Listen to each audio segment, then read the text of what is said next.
Meet node. This node represents an individual. With just two nodes, we can represent a simple system. In any system, there are two basic ways nodes can interact with each other. The first way can be referred to as command and control because in this system, one node gives the orders while the other carries out the orders. The second way can be referred to as free exchange because the relationship is more reciprocal, which is to say, cooperative and voluntary. Systems built around free exchange are called networks. Systems built on relationships of command and control are called hierarchies. In a hierarchy, layers of command and control form from the top down. At the top, nodes issuing commands are in ultimate control. Near the bottom, nodes carry out orders sent from above and then send information back up the layers of hierarchy. During this process, however, some information can get lost. Imagine a game of telephone you might have played as a kid. As chains of hierarchy lengthen and more layers are introduced, more information is lost. Controller nodes have more difficulty issuing commands and making decisions. In a network, activity happens from the bottom up, which is to say there are no controller nodes. Rather, peer-to-peer relationships form in collaboration.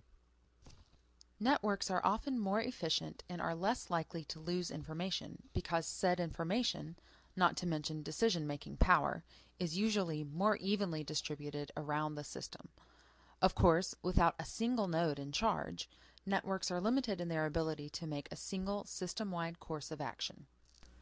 Networked orders achieve a sweet spot between the rigid order of a hierarchy and the chaos of unconnected nodes. But without certain ordering forces that preserve the network's integrity, dissolution can result. We'll return to these ordering forces in a moment. Which system do you think is sustainable? Scalable? Of course, we all know that certain hierarchies can suffer from inefficiency, waste, path dependence, which you might think of as organizational bad habits, and mission creep. Despite these problems, hierarchies can still perform intact. But there are organizational limits to hierarchies. Three ways hierarchies reach their limit are separation, collapse, or transition. With separation, part of a hierarchy splits off to form another smaller, more manageable hierarchy. With collapse, either information breakdown occurs, or centralized control from the top down is lost. The system, well, collapses.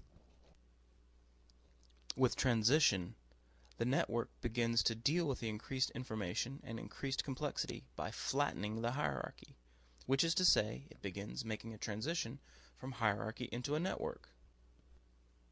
In returning to our very simple two-node hierarchy, we might say that the nature of the relationships between the nodes changes from one of commands to one of collaboration. So, if we were to take our two basic types of systems and scale them up to the level of society, what would we get?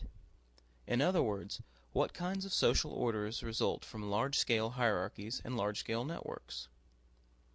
Hierarchical social orders are known as planned orders, or centrally planned societies.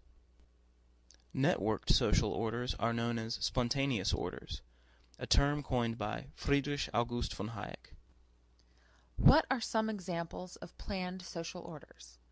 Government bureaucracies, socialist economies, some family households, some companies. Of course, each of these systems can vary in their relative ability to function well as hierarchies, but all are marked by their top-down command and control organization. What are some examples of spontaneous social orders? Ecosystems, market economies, the Internet. Of course, there are some transitional or hybrid organizations with characteristics of both a hierarchy and a network, but spontaneous orders are marked far more by characteristics of the latter. What are the defining characteristics of a spontaneous order? Peer-to-peer, interaction is voluntary, networked, and reciprocal. Decentralized, power centers tend to break up and spread out continuously. Prosperous, marked by continuous value creation.